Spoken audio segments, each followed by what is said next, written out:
Vivo Bangladesh আপনাদের জন্য নিয়ে আসলো তাদের ওয়াই লাইন অ্যাপের সুন্দর একটা স্মার্টফোন, আর সেটা হচ্ছে Vivo Y31D। Basically Y series budget friendly বা বাজেটের মধ্যে বিটা কিছু অফার করে, সেই জায়গা থেকে এই ফোনটাও তার ব্যতিক্রম না। তবে এই ফোনের স্পেক্স অনুযায়ী দামটা আমার কাছে একটু বেশি লাগছে। Y31D বাংলাদেশ মার্কেটে দুইটা ভেরিয়েন্টে পাওয়া যাবে, 6128 এবং 8128। তো 6128-এর দামটা হচ্ছে 22,999 টাকা এবং 8128-এর দাম রাখা হয়েছে 24,999 টাকা। এই ফোনটার স্পেশাল বেশ কিছু জায়গা আছে, লাইক এটাতে 7200 mAh ব্লু ভোল্ট ব্যাটারি দিছে, যাকে চার্জ করার জন্য ফোনের বক্সে থাকছে 44 ওয়াটের একটা ফ্লাশ চার্জার।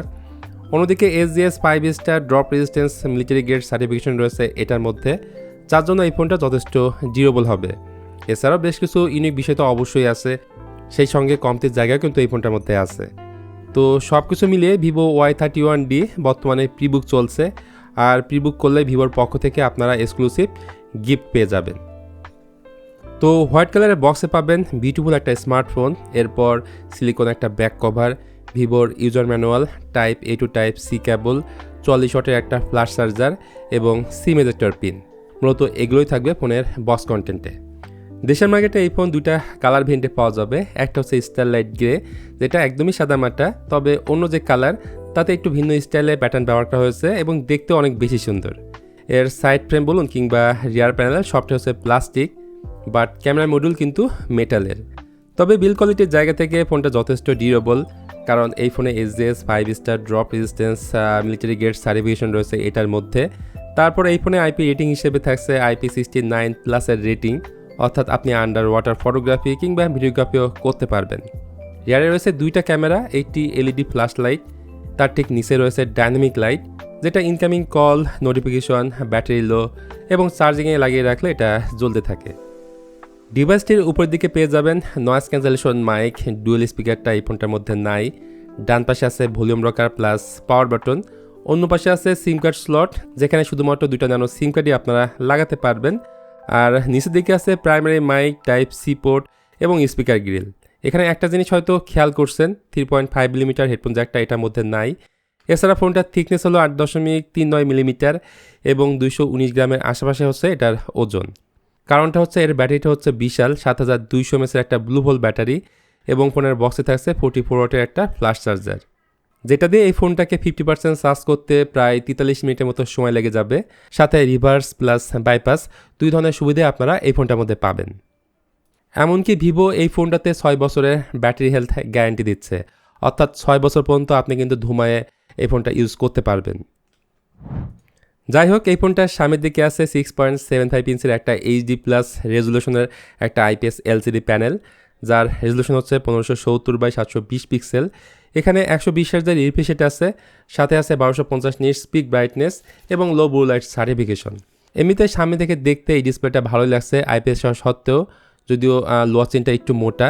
তবে এই ডিসপ্লেকে কী দিয়ে পরিবেশন করা হয়েছে সেই তথ্য কিন্তু কোথাও খুঁজে পাইনি। ভিডিও দেখার সময় এই ফোনের সাউন্ড 400% পর্যন্ত বুস্ট করতে পারবেন। সো কমতির জায়গা নেই বললে এটার HD+ প্যানেলটাকে আমার কাছে কমতি লাগছে। এখানে অবশ্যই ফুল HD+ এর প্যানেল থাকাটা দরকার ছিল, কারণ দামটাও কিন্তু কম না, প্রায় 25,000 টাকা। এরপর যদি ক্যামেরাতে আসি, এই ফোনটার রিয়ারে 50 মেগাপিক্সেলের মেইন ক্যামেরা রয়েছে, 2 মেগাপিক্সেলের আর একটা ক্যামেরা আছে এবং ফ্রন্টে আছে 8 মেগাপিক্সেলের সেলফি ক্যামেরা। এখন ছবির কোয়ালিটি নিয়ে কমপ্লেন করার মতো যথেষ্ট সুযোগ আছে, কারণ দাম অনুযায়ী ছবির detail, dynamic range, colour tone আমার কাছে পারফেক্ট মনে হয়নি। ইভেন ভিভোর এই ফোনটা লো লাইটে গিয়েও আরও খারাপ রেজাল্ট দেয়, যেমনটা আপনি দেখতেছেন। এখানে 1080p 30fps ভিডিও রেকর্ড করা যায় ফোনটার বোথ ক্যামেরা দিয়ে এবং স্টেবিলিটি যথেষ্ট ঘাটতি আছে। সো আমি বলবো যারা অ্যাকচুয়ালি ক্যামেরা লাভার, এই বাজেটে ভালো একটা ক্যামেরা ফোন চাচ্ছেন, তারা এই ফোনটা অ্যাভয়েড করতে পারেন।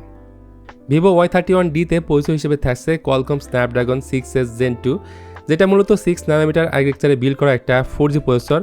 র্যাম এবং রমের টাইপ হিসেবে আছে LPDDR4X এবং UFS 2.2। বাংলাদেশে এটা দুইটা ভেরিয়েন্টে পাওয়া যাবে, 128GB এবং 828GB। যদিও এই 6GB র্যামের সাথে আরও 6GB ভার্চুয়াল র্যাম এক্সপান্ড করার অপশন পাবেন।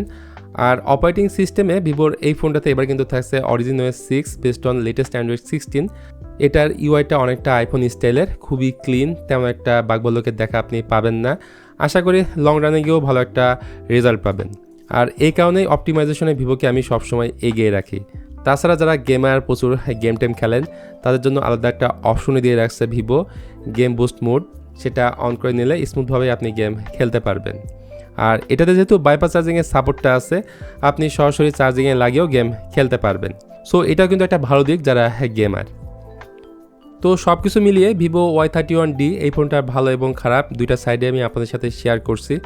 আমার মতে এই ফোনে যদি ফুল এইচডি প্লাসের display, dual stereo speaker, I blaster sensor এবং ক্যামেরা সেকশনে আল্ট্রাওয়াইড ক্যামেরাটা থাকতো, সেক্ষেত্রে ব্যালেন্স একটা স্মার্টফোন বলাই যেত।